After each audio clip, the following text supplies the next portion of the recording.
हां, आप देख रहे हैं नेशनल न्यूज 9। मैं हूं कमलेश यादव।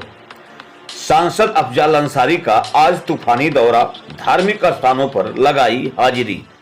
जखनिया गाजीपुर भुड़कुला थाना क्षेत्र के हथियाराम गांव में स्थित सिद्धपीठ बुढ़िया माई के धाम पर 10:30 बजे आज सांसद अफजाल अंसारी कार्यकर्ताओं के साथ बुढ़िया माई का दर्शन किए। उसके बाद महामंडलेश्वर भवानी नंदन यति का आशीर्वाद लेने के बाद बैठक कर औपचारिक बातचीत की तथा जाही गांव निवासी सपा के ब्लॉक अध्यक्ष राम प्रवेश गौड़ के आवास पर कार्यकर्ताओं के साथ बैठक आयोजित की। आधे घंटे की बैठक में कार्यकर्ताओं को लोकसभा चुनाव में जीत का मंत्र फूंक गए। 12:30 पर अलीपुर मदरा गांव निवासी पूर्व विधायक त्रिवेणी राम के आवास पर मिलकर 1 घंटा तक चुनाव की रणनीति पर बातचीत किए। वहां पर उपस्थित कार्यकर्ताओं से कहे कि आम जनता पूरी तरह से भाजपा सरकार से उब चुकी है। महंगाई, बेरोजगारी, भ्रष्टाचार का बोलबाला है। न्याय नाम का कोई कानून नहीं रहा है। संविधान की धज्जियां उड़ाई जा रही हैं। कार्यकर्ता तन मन से लग जाएं। इस बार लोकसभा चुनाव में पूर्वांचल के सभी सीटों पर कब्जा होगा। 12:30 पर कनुआन सिद्धपीठ मठ मौनी बाबा के धाम गए। वहां पर दर्शन किए, जहां के महंत सत्यानंद यति से मिलकर औपचारिक बातचीत किए तथा उन्होंने स्थित भव्य पोखरे को पर्यटक विभाग से सुंदरीकरण कराने का आश्वासन दिए। उसके बाद गाजीपुर जिलाधिकारी की मीटिंग के लिए रवाना हुए। इस मौके पर मधुसूदन पांडे उर्फ बाबा, पूर्व ब्लॉक प्रमुख लुटुर राय, शंभू अकेला पूर्व ब्लॉक प्रमुख, गरीब राम, डॉक्टर लल्लन यादव, रंगीला यादव, राजू यादव, सपा विधानसभा अध्यक्ष कमलेश उर्फ भानु यादव, समीम अंसारी, सोनू यादव सहित अन्य लोग उपस्थित रहे।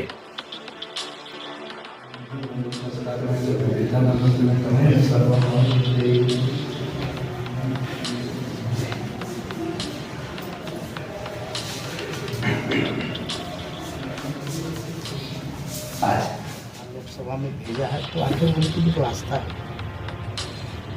तो हम लोग आपके कद्रदान हैं, आप इसको दिल से स्वीकार करिएगा। या यूँ कहिए कि आपके साथ कहिए कहाँ चलो मैं यात्रा में, वहाँ चलो। भाव रहता है, मर्यादाओं में और बंधनों में बंधे रहते हैं। मतलब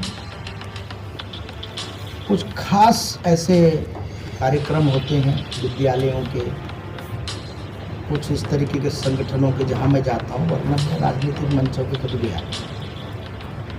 और यहाँ मठ की मैं अभी भगवान जी लोगों को इतना जल्दी पैक किया हूँ कि मैंने 26 साल में पहली बार इतना बार जल्दी की।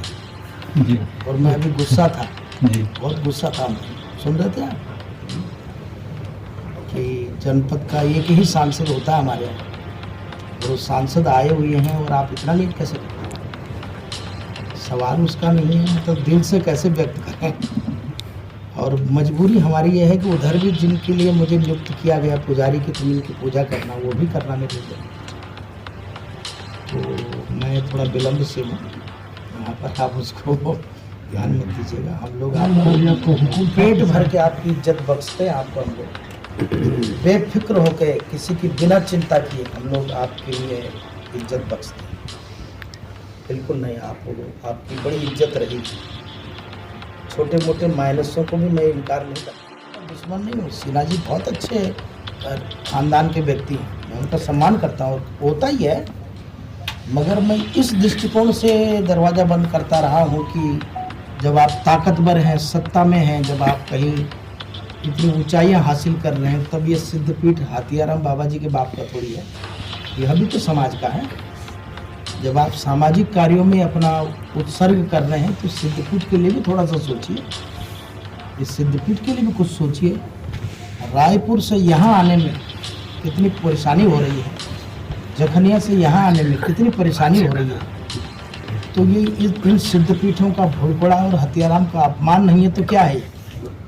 अपने चुनाव में आप कई 100 करोड़ रुपया खर्च कर लेते हैं और ग्रामीण अंचल के लोगों के लिए और सिद्धपीठ में आने वाले दर्शकों के लिए कितनी कठिनाई होती है यहाँ तक आने में। ये सांसद जी आए होंगे तो महसूस किए। मगर मुझे किसी सपा बसपा भाजपा में कभी जीवन में आप नहीं देखेंगे। मैं गया हूँ, मगर आते ही सांसद पहली निधि जब आपको मिली तब आपने फटाक से बुढ़िया माई के दरबार में एक जनता जनार्दन टंकी का उद्घाटन कर दिया, वो भी ऑटोमेटिक। कभी हम लोग बटन नहीं दबाते उसका कि पानी, वो जब टंकी खाली होती तो ऑटोमेटिक चालू हो जाती। तो उसका जल लोग पीते हैं तो उनको समझना चाहिए इस पर क्या लिखा हुआ है। तो प्रमुख जी, आपको बहुत बहुत धन्यवाद करते हैं कि आपने सांसद जी से मेरा परिचय कराया था। शिव कुमार जी के लिए श्रद्धांजलि हमारे दिल में है कि उन्होंने दमदारी के साथ परिचय किया। माफ़ करिएगा, आपके जो संसदीय कार्य हो रहा है उस वक्त सिद्धपीठ में एक बल्ब भी नहीं लगा, बस ये हमारा है। हमें इसको स्वर्ग थोड़ी बनाना है, भाव ही तो है, आपका भाव ही तो है जो दिख रहा है और कोई दिक्कत नहीं। बड़ी उंगली उठी मेरे ऊपर, बहुत टिप्पणियाँ हुई मेरे ऊपर, समाज में भयंकर विरोध किया गया कि जब हमारे मतलब मंत्री जी थे तब लौटू तो उनके प्रतिनिधि ही हैं और इन्होंने ये खुद ही मेरी चुगली कर देते थे उससे कि देखा अफजल अंसारी ने हिंद तो ये बाबा जी खड़ा रही, हम माने सिन्हा जी आवत हो तो ये छूट जाते। मैं उनकी उपेक्षा नहीं करता था, आपने मठ की उपेक्षा की, लिहाजा मैं आपकी उपेक्षा करता। तो ये सिद्धपीठ है प्रमुख जी, हम लोग जब तक इसकी सेवा में हैं तब तक इसकी चिंता करते हैं, दुनिया से चिंता करते हैं। इसमें गाय गोरू ठीक रहे, बुढ़िया माई की आरती समय पर होती रहे, आने जाने वाले को जल पूछने वाले रहे, जल जलपान चलता रहे, बस उत्तरदायित्व है, जिम्मेदारी, इसके लिए परेशान रहते हैं। और यदि उसमें कोई अवरोध करता है तो वो मतलब स्वयं भगवान भी होता, हम उसके विरुद्ध ऐसा चलता। तो बुढ़िया माई की सांसद जी बहुत ताकत है, ये केवल मिट्टी की मूर्त नहीं है। आप पता लगाइएगा, हमारे बाजू में एक गांव बुढ़ानपुर का और यहाँ पर एक बहुत बड़ी बस्ती है जो मुस्लिम बस्ती है बुढ़ानपुर जी। और उन मुस्लिम घरानों की जो महिलाएं हैं वो बुर्का डाल करके 18-18, 20-20 की संख्या में आकर के बुढ़िया माई का दर्शन पूजन करते जाते हैं। ये बुढ़िया माई कोई हिंदुओं का भगवान नहीं, इसमें कोई आकार प्रकार मूर्ति कोई कुछ नहीं। ये तो हमारे गुरुओं ने सोचा कि पूरा विश्व इससे जुड़े, सारी दुनिया से नतमस्तक हो। देखिए, न हाथ है, न पाँव है, न मूरत है, न सूरत है। जिस प्रकार से देश और दुनिया के धर्म मजहबों में मान्यता के आधार पर एक स्मृति स्मारक होता है, वैसे बना के गुरुओं ने रखा। और इतनी ताकत है इसमें, इतनी आग है उसके अंदर कि वो मैंने महसूस कर लिया। तो